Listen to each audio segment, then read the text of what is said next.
I know most of you, my name's Allison. I am a nurse. I've been a nurse for about 18 years, and I recently kind of transitioned into a different role within nursing as a nurse coach. And so that can mean a lot of different things, and it means a lot of different things depending on who comes to me and asks for some help. But what my focus has been recently is like perimenopause and menopause, because I'm like starting to be into that phase of life. So a lot of my friends are like, hey, what are you doing? And so kind of organically we've fallen into that. And then metabolic health. And to give you a little background for me, I have metabolic disease. I have PCOS and insulin resistance. And so that was one reason I started to kind of go down this journey. 3 years ago, I had bariatric surgery, so I had a gastric sleeve, and I've lost 160 pounds, and kept that off for 3 years now, but it has been a struggle. And so, you know, the surgery and things, like, adapt your anatomy, but it doesn't change your metabolic disease necessarily, or your behaviors. And so that's a lot of the work that I do with my friends that come to see me, is that I work with behavior modification, lifestyle management, and really helping to optimize those things. And then with the hormone, perimenopause things, I work with providers, and you know, I suggest that you see your provider. Of course, I'm not a provider technically. I should have given that disclaimer that this is not medical advice. But hormone replacement therapy certainly has a place. I think that it's really beneficial, and then the things that I help with really help augment that. And then, you know, there's some people that don't want to take hormone replacement therapy or they can't take it. So these are some good adjunct things. But today we're going to really focus on metabolic health. So, do you guys know what metabolic health is? There's kind of several definitions. It's a real big buzzword, so that was one reason we picked it for the topic for today. Okay, so metabolic health is really the way that your body metabolizes nutrients, activity, and things that are like the input part of your world. So environmental, physiological, emotional, all of those things kind of impact your metabolic health, right? So the medical definition of metabolic health really utilizes some metrics, right? We always have metrics. Some of those metrics are blood pressure, glucose control, your lipids, so when you get your cholesterol drawn, and then those are kind of the main keys there. And so when people have metabolic disease, it's because those elements and those metrics are out of whack. So that's how you can be diagnosed with metabolic disease. Now I think the statistic that I heard yesterday from the National Institute of Health is that about 12% of Americans are considered metabolically healthy, only 12% of us. So there's a lot of opportunity in this realm of how we really improve overall health. And I've really noticed that once I kind of get my blood sugars under control and those sorts of things, the rest of I just feel better. And so we'll talk a little bit about what glucose management and things look like too. So any questions so far? Okay, all right, I'm gonna pull my notes up here so I don't miss anything. All right, so poor metabolic health can lead to, of course, weight gain, fatigue, brain fog, hormone problems, of course, diabetes and heart disease, and then menopause and low testosterone symptoms. So that's why when I'm working with patients that are in like perimenopause, menopause phase, that if we can adapt and kind of optimize their metabolic health, those symptoms really start to dissipate a lot. Like I was waking up at the famous 3 a.m. thing, and the days that I have monitored, like I'll use a continuous glucose monitor sometimes, the days that I have kept my glucose at a steady rate are the days I don't wake up at 3 o'clock in the morning. So it's really interesting how I don't eat after about 7 usually, but even hours later, your body's still metabolizing the things that you ate in the last 24 hours. So that's one kind of real life example that I have about how that metabolic steadiness and consistency really has an impact on kind of all things. But good news is that, you know, only 12% of people are in a good place with metabolic health, but it is the most curable thing out there, right? So metabolic health is directly related to our behaviors, our nutrition, our activities. So it's 100% impactful. Marie and I were talking when we were on our way back here about diabetes and how diabetes is like, type 2 diabetes is the most curable disease around, which also leads to so many other chronic problems that it's amazing that we've got that much kind of power in our hands that we can change and impact things by just managing that piece of our lives. Type 1, of course, is something you're born with, and it's in kind of a different type of disease process, but type 2 is something that we can really impact. So common signs that I see with clients that they're complaining about is fatigue. They're always really tired. Cravings for sugar and carbohydrates. So when we're talking about keeping our glucose levels more level. When your body, so when you eat some sugar, carbohydrates, things like that, like kind of unhealthy carbs, your blood sugar rises, your insulin from your pancreas really ramps up, and then you get a crash. And then you're like, man, I'm hungry. And your body goes in this like fight or flight mode because it doesn't know the difference between like I ate 4 cookies and there's a saber-toothed tiger chasing me. It's all the same to your body. So what it finds is that I've got this huge sugar, I crash, now I gotta put a bunch of insulin in. All right, I've got the sugar, I put a bunch of insulin in from my pancreas, now my blood sugar's crashed, now I need to eat again. And so it perpetuates this cycle of like, I have a craving for some high sugar things because I need to get my blood sugar back up. So once you get to a place where you're stabilizing your blood sugars, those cravings really drop off.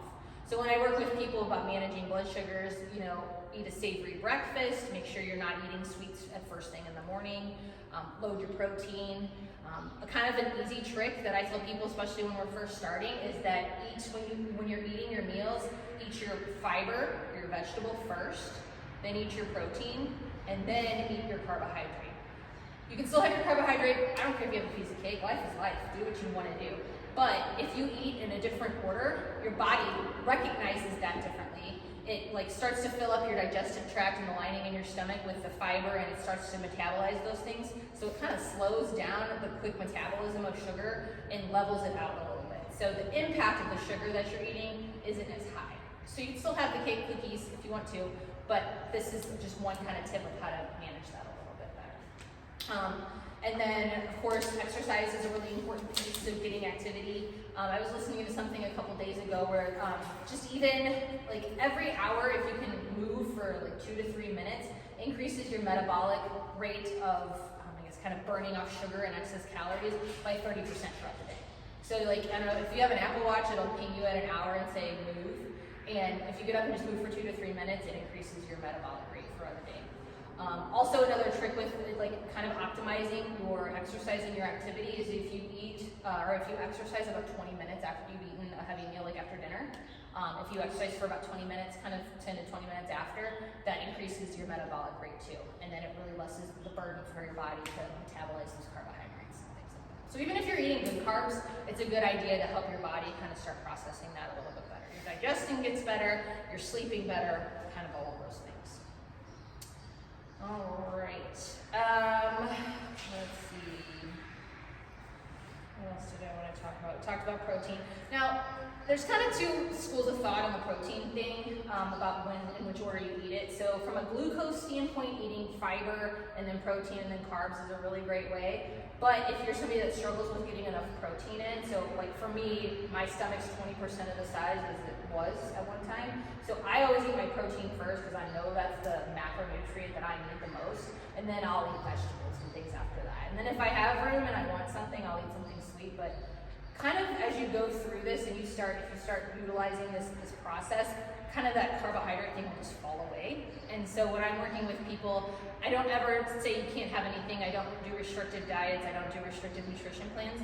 I'm like, add these things in and organically that stuff will kind of fall away. So it's a more sustainable, easier way to do it. And I always go by the 80-20 rule too. So if you're good like 80% of the time, and then 20% of the time you're kind of like a little more lax, that's okay. That's living life. Those are the things, like that's the birthday parties and the having a cocktail and those kind of things. And that's totally fine. The sustainable lifestyle is much more important than just a kind of one-time meal. Who struggles with getting enough protein in? Yeah, like everybody. How much protein do you guys think you should have, like daily? What do you think the recommendation is? Isn't it like 1 gram per pound of what you weigh? 1 gram per pound of your ideal weight. Ideal weight. Yeah, which helps a little bit. Yeah. Because I know when I was told I was like, what? I know. So like even getting to like 80 to 100 grams of protein is really tough sometimes. So what I tell people too is like kind of split it up on your meals, like 30 to 40 grams of protein per meal if you can, and then throw in a high protein snack. That's kind of the rule of thumb that I use for meals. And then also one thing too is if you're going to eat something that's a higher carbohydrate, pair it with a protein, and that helps with the metabolism of it as well. So that's one thing that I kind of suggest for people is to prioritize protein when you're eating and break it up into those kind of segments. So some good examples of protein are of course lean chicken, turkey, yogurt, cottage cheese, eggs. Those are good ones. I can get you a list if those aren't, those are the most popular ones. Some people can't really process that. You know, so shakes and bars are fine, I think, in a pinch, but I always suggest that you really try to eat whole foods before you eat those things. Like if it's like a matter of I'll have a bar or a shake, or I'm gonna go to McDonald's drive-thru, have the bar or the shake, right? Like let's try to be the best that we can. And convenience is a big part of our culture and our everyday, but whole foods are kind of generally my recommendation if you can consume that. And another tip that I give people, especially when they're eating out, like I don't know what to get off the menu. We'll pick the most like simple thing, like one ingredient foods. You can't really go wrong with that. Like a chicken breast is a chicken breast most of the time. If it has sauce or something asked for it on the side, you can utilize a little bit of it. Vegetables, those are pretty safe. I mean, they put butter and things on them, but I don't think fats are bad, especially fats like that. So those are kind of some things that you can adjust, little adjustments along the way to make something a little more sustainable and improve that metabolic kind of steadiness that we all want to do. Any questions about that? So protein is really, really important for people, women in particular, as we start to get into the perimenopause, menopause phase, because there's muscle wasting, there's bone loss, there's all these things. And so protein really helps with that muscle synthesis and making sure that we're getting that. It keeps you full longer, it helps moderate your blood sugars, and it supports your hormone health too. Carbs. So, you know, I grew up in the time where like low carb was the jam, and I still struggle with like eating carbohydrates. Like it's been ingrained right for the last 20, 30 years. So not all carbs are bad. Like I said, if you pair a carbohydrate with a protein, that's probably, you know, optimal. Better carbs are, you know, fruit, potatoes, rice, oats, beans, whole grains. I was listening to a podcast the other day and it said, hey, stay away from, what was it? Boxes, something, and barcodes. And then that's like, you know, a pretty good rule of thumb. Like try to stay with more like natural one ingredient foods is an easy way to do it. Drinks and condiments have lots of hidden sugar and carbohydrates. So, you know, I wouldn't say it's just like if you're counting things and you're looking at what those are, make sure you're counting those appropriately too. If you're looking at what your macro spread is, like your carbohydrates, your protein, and your fats, make sure that you're counting all of those extra things too, because sugar drinks can have a lot of hidden carbs. Even some so Starbucks has this new like protein foam or whatever, and they have it in their drinks, and people are like, oh, that's healthy.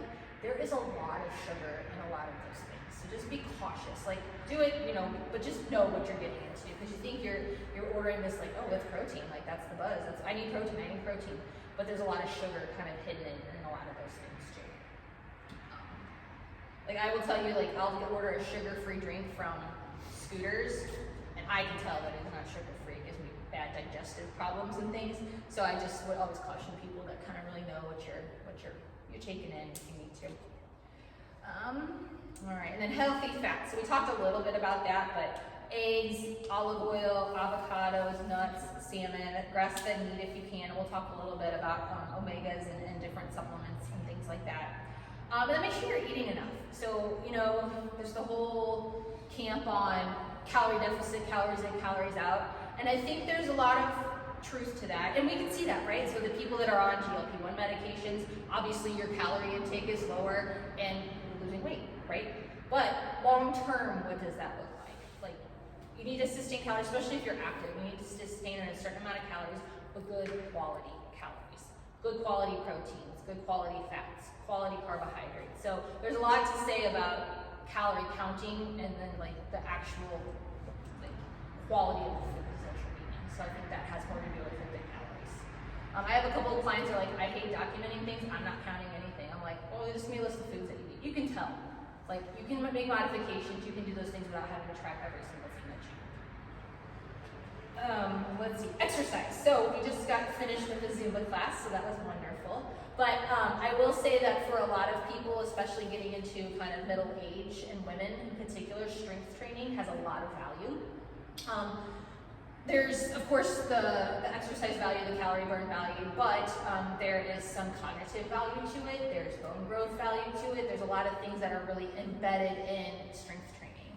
So, like I said, you've got the calorie burn. It's from the cognitive lens, what it's doing is it's like creating a signal pathway from your neurons into your muscles and saying, lift this heavy thing. I need to put more effort into this thing. So it's exercising your brain to say, I need to do these things. And so that helps with long-term cognitive health. Keeping your metabolic health, so they're calling diabetes Alzheimer's is type 3 diabetes now is kind of the new thing that they're talking about. And that's because it's so closely linked to metabolic health and what that looks like long-term. So, they're saying that if you have poor diet or no exercise, bad lifestyle choices and changes, that you're more susceptible to having Alzheimer's and cognitive decline as you age. So it's a really big impact for your overall health. Any questions? Let's see. With strength training too, another benefit is it improves insulin sensitivity. So for someone like me that's a little bit insulin resistant, it's really helpful. Like I can still do cardio and things on the side, but my focus is more strength training. And I found that again, my metabolic levels are better. My glucose stays a little more level on the days that I do strength training.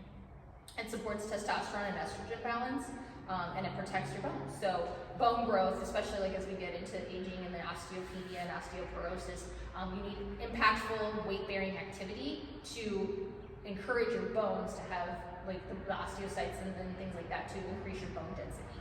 And that's why people as they age and they are less active and they don't take supplements necessarily, they start to get the osteoporosis, osteopenia, broken bones, broken hips, those kinds of things that we really don't want as we age. So there's another benefit to that.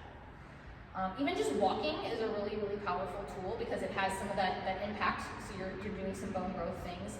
But it helps your blood sugar, it helps fat burning, it helps stress. That's one thing that we'll talk about too. And then it helps cardiovascular health. And a closely monitored metabolic diet is really cardioprotective too. So you're protecting your heart, you're protecting your brain, and you're protecting all your organs. And they all have to work kind of in sync for us to be healthful. Let's see. Okay, supplements. So it would be great if we could eat enough of the natural foods to not have to take supplements, but our groceries are different, our farming is different. There's a lot of things that don't really nourish us the best that they could. So supplements are something that I encourage people to take. So there's different kind of supplements that you can take. I think the top ones that I think of, especially for women, like if you need a calcium supplement, that's a really great thing. Omegas are really cardioprotective, cognitive protective. So omegas are like fish oil is kind of the more popular term for that. And then that's what these items are here. And what they do is they help balance. There's omega-3s and omega-6s, and kind of to keep it easy level, there needs to be a balance between the two. And when there's a balance between the two, your inflammation goes down, your cognitive abilities go up because your body's not fighting this stuff and inflammation, and really kind of like, it's like an immune response. Like it recognizes things as kind of foreign, so your body goes into this like, I gotta protect myself mode, and starts to inflame and those sorts of things. So when you've got a good balance of your omegas, that helps your overall metabolic balance. Magnesium is a really good, important supplement too. There's different types of magnesium, so you gotta be kind of careful what you choose and talk to your doctor about it. But magnesium glycinate is good if you have sleep issues. Magnesium oxide is a good one for bone health. It's good for cognitive health. And it helps for digestion and things like that too. So just kind of be cautious when you're adding things in like that. Fiber is something that we do not get enough of. Especially if you're eating a more kind of protein-based diet, fiber doesn't come easily with protein. So making sure you're getting enough fiber. I think the recommendation is 6 to 10 grams per day. And then there's a fiber supplement that I use that has probiotics in it as well. And then probiotics are really good for your gut health. So I heard something the other day that serotonin is kind of like your feel-good hormone, right? 95% of your serotonin is created in your gut, not your brain. It's in your gut. So if your gut's out of whack, how well do you think you're gonna feel, right? Like, so that's why it's so important to get that like gut flora things under control. And so fiber helps a lot with that. Those are kind of the main supplements that I usually talk to people about. I mean, there's all kinds of supplements you can get for anything. Creatine is a really popular one right now. So creatine monohydrate is probably the most commonly used one. That's a good one, especially if you're doing some strength training and some heavy exercise. That's a good one. It helps with muscle preservation and muscle building. I mean, I take a lot of supplements, but a lot of them are because I can't eat a lot of food. So I take a B vitamin. Gotta watch your B vitamins. Make sure you're getting labs drawn pretty regularly. I take thiamine. I take calcium, a multivitamin. So, you know, I mean, it'd be great if we could get most of these through our diet, but we can't. Any questions about supplements? What's wrong with B? It can just get high. So if you're taking a supplement, and then a lot of the GLP-1s too are compounded with B vitamins, and people will get B vitamin injections and things like that. So it can cause some neurological problems, brain fog, fatigue. So just if you're taking an extra supplement, have your doctor put it in one of your labs. It's like your normal routine annual labs. But yeah, generally most of it our body processes pretty well. But it's the people that are taking it with an injection, and then they're getting it with their GLP-1s. Good question. All right. Any other questions about supplements? Vitamin D is a really important one, and most of us here in the Midwest have low vitamin D levels because we're stuck inside a lot. Hopefully that will help with the sunshine. But getting your vitamin D tested, it can be really impactful too. And it is a part to do with your bone density as well as metabolic health. So vitamin D is a really important one. They can keep track of as well. Probiotics, I talked about that, helps your gut health. So there's yogurts and things that you can get with probiotics in. I take a probiotic too. It really helps with my digestion. But that's an important one too to help kind of balance what that looks like. All right, any questions? Okay, let's see what else we got.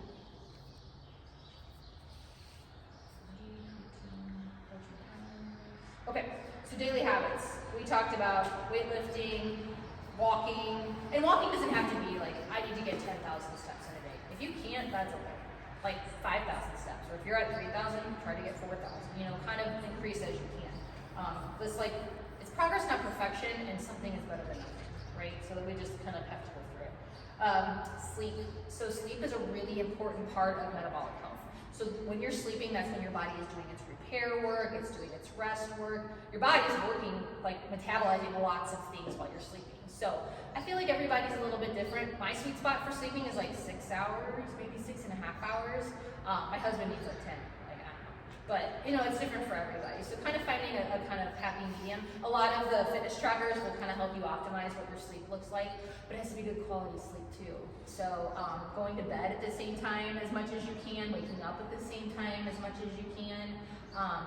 Kind of having a quiet environment. I know a lot of people like to fall asleep with the TV on, but that kind of keeps your brain going a little bit. I'm really guilty of this. Like I have my phone and I'm scrolling until the minute I fall asleep. So if you can, you know, get rid of the blue light, get rid of the phone about an hour before you go to sleep, if you can, that's certainly ideal. But sleep quality has a lot to do with your overall health and aging. It helps you, you know, you don't age as quickly as you do, like if you don't get good sleep. So that's important. I did not sleep like through my whole 20s, and I really felt it. Like I was really, really unhealthy, and I think that was a big part of it. Let's see. Oh, I didn't talk about electrolytes. So electrolytes I think are important for several reasons. Typically, you know, we get enough sodium in our diet most of the time. There's a lot of added salt to everything. But you're looking at electrolytes like potassium that helps with muscle contractions, and different electrolytes and things like that. So I suggest people usually try to get an electrolyte supplement, and maybe you don't have to do it every day. Just watch them because a lot of them have a lot of added sugar. So make sure you're getting a good one. I know ReviveIT has a sugar-free one. I like this brand. It's called Make. There's a hydration one. There's all kinds of, these are peptides actually. Peptides are a really big buzz thing too, but I really like the Make brand. There's a hydrated one which has electrolytes. There's a calming one. There's a fit one. There's energized. There's all kinds of different things that you can do with that. But electrolytes are important, especially if like I have a sauna, and so I'll notice like if I do the sauna a couple days in a row, I have to do extra electrolytes because of that wasting. And as the weather gets warmer and we're sweating like in Zumba, an electrolyte supplement is a really, really good idea. And collagen. Collagen is a great one too. Collagen is kind of like, I think people think of it as more of like a vanity thing, but it is really important for just your tissues, like even your joints and your tendons and things. Collagen is a really important supplement too.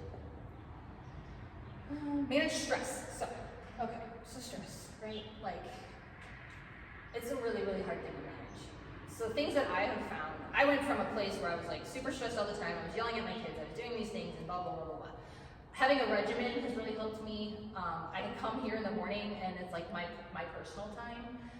So finding ways to kind of manage stress that you can. And a lot of our stress is out of our control, right? Like it's work and it's our kids and it's our family and it's our lifestyles and things like that. But finding things like little nuggets throughout the day of things that you can control is helpful, I think, too. And even if it's just like, I have a client where we were talking about that, like, she's like, I'm just stressed all the time. I'm like, well, you gotta find a way to have 15 minutes of alone time.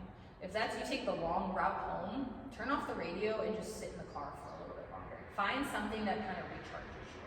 Because stress increases cortisol, right? And cortisol keeps us hanging on to fat because it's our body's way of saying, I'm in an emergency situation, the saber-tooth tiger's coming, I gotta hold on to all this stuff. Because it doesn't know that you're running late to your kid's football game versus the saber-tooth tiger, right?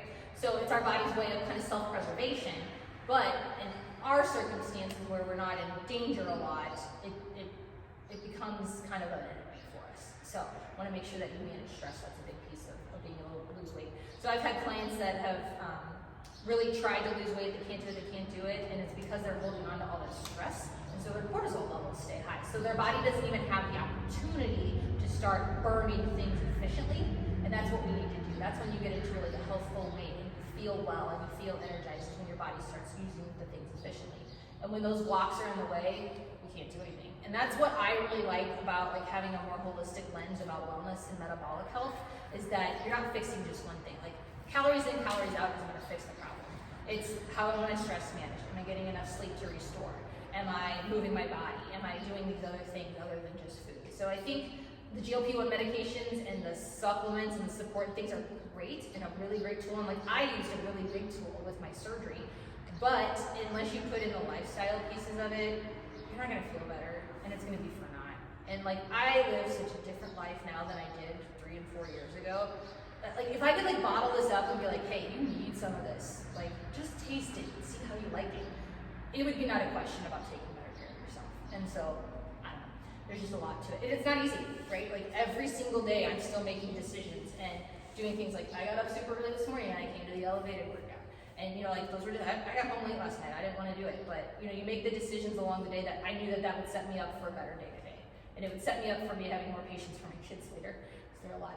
And then, you know, so, you know, all those life stuff. So that's a stress management tool. It's a stress management tool. It helps my metabolism because I'm getting exercise. And then I socialize because I love my friends here at the gym. And so there's like a lot of really great benefit to finding something that you like to do. Like Zumba, probably not my jam, but if it's something you like to do and you'll do it, like do it. Like, and you meet people, and so there's a lot of other things with it too. Emotional health is really important.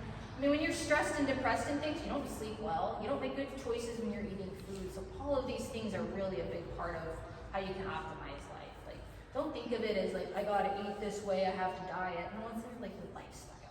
Like, what can I do to improve my lifestyle? And so that's what I like to help people do.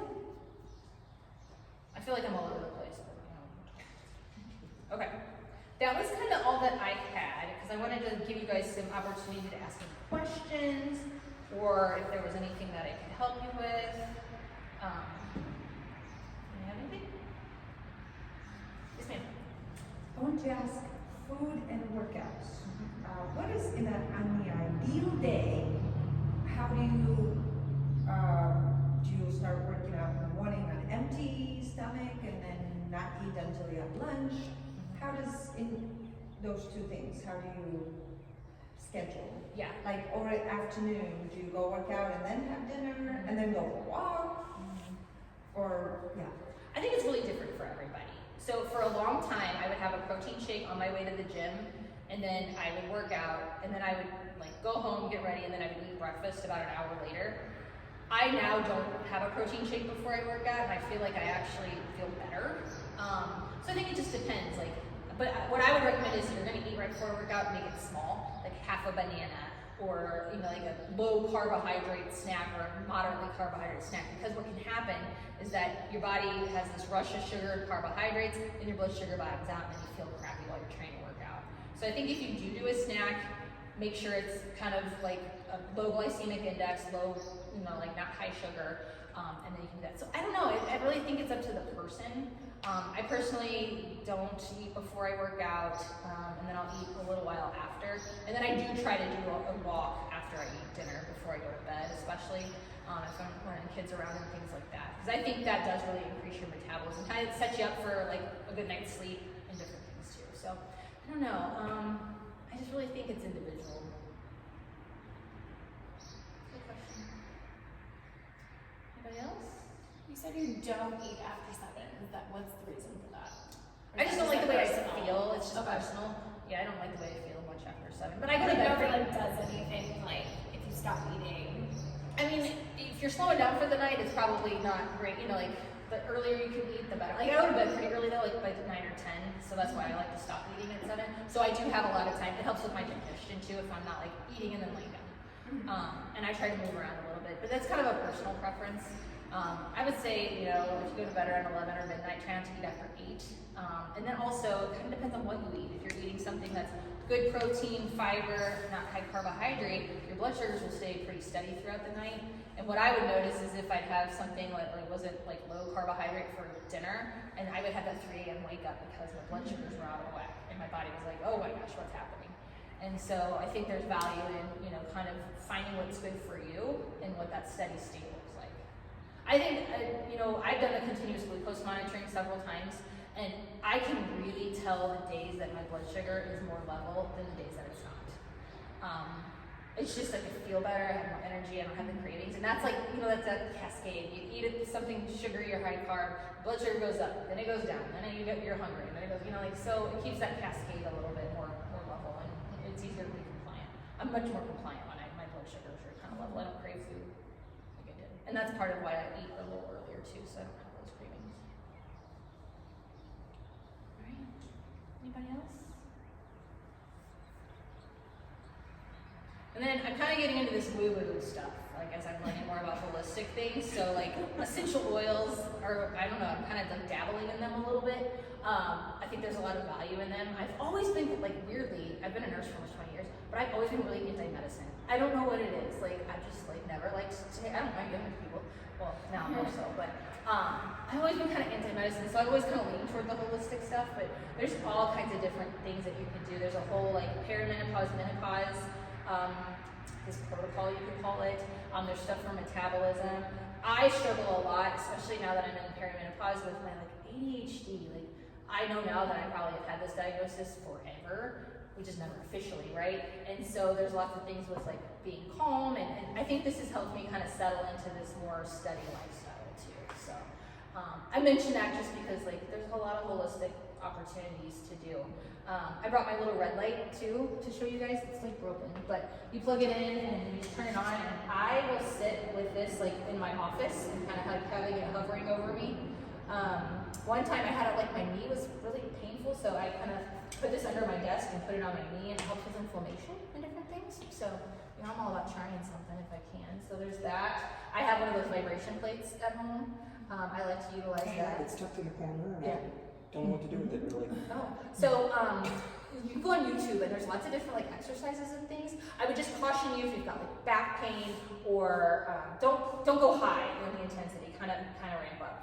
I even let my kids get on it when they've got like the wiggles, and when they're like acting crazy, I'm like, go get on the vibration plate, and it kind of chills them out a little bit. And I think it does that for me too. But the premise of it is it helps to drain your lymphatic system and kind of help you process those things a little bit better too. But, yeah. I'm trying to think of some of the other stuff that I utilize. I go to the beach. They have a big like bed, which is really nice. I like that a lot. A sauna. I think the saunas are really great. They have a sauna there too. I have a sauna at home, but I have found that that's a really nice. It helps with the stress relief. It's got a red light in it, so I get a lot of red light therapy. I don't think you can overdose on red light therapy. You want like if you're using red light, you want to look for something that's like I think it's like 380 to 680 nano somethings is like the kind of like effectiveness of the red light level. So if you're, I just got this one on Amazon, but if you're looking at stuff like that, I'm trying to think of some of the other stuff that I do. Oh, I brought this. So I have been also learning a little bit about breath work and kind of meditation stuff. So I hold a breathwork class in my office, and what it's like an immersive breathwork. I think a lot of people, when they think about breathwork, it's more of like doing it during yoga and things like that. But what this is we have like those anti-gravity chairs, and you sit in the chair, and you have this on, and then you have a blindfold on. And so you're kind of in this like sensory deprivation, and you can really like lean into the guided meditation. And so over the headphones, there's a guided meditation that goes through it, and it's really powerful. And so I do a little bit of that. I have found that to be really helpful too.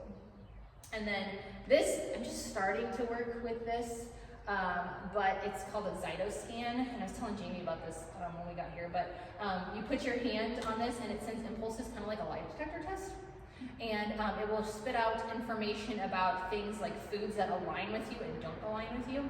So it gives them a score of like 1 to 10. And so, which is interesting, like Atlantic salmon, Alaskan salmon is a negative food for me, but like Atlantic salmon is a positive food for me. So just interesting things about kind of like how you can optimize food. You know, it should like gluten things, dairy, if you ever questioned about if you've got sensitivities to that. So it's kind of an interesting thing too. And there's another version that shows like environmental toxins and different things that like laundry detergent is a sensitivity for you and different things to kind of like really optimize. I brought this to remind me to talk about BMI and how awful that metric is for everybody. So when we're looking at those kind of things, I really look at people's like hip to waist ratio and different things like that. That's a better indication of like metabolic health and cardiovascular health than BMI is, because we're all kind of built a little bit differently. But hip to weight ratio is something that we work on too. I think that's all that I have. Anything else? Okay, well thank you guys for coming. Thank you. If you have any questions, my card's here. If you have any questions or anything, you can follow up with me. I see most of you at the gym, but all right, well thank you for your attention.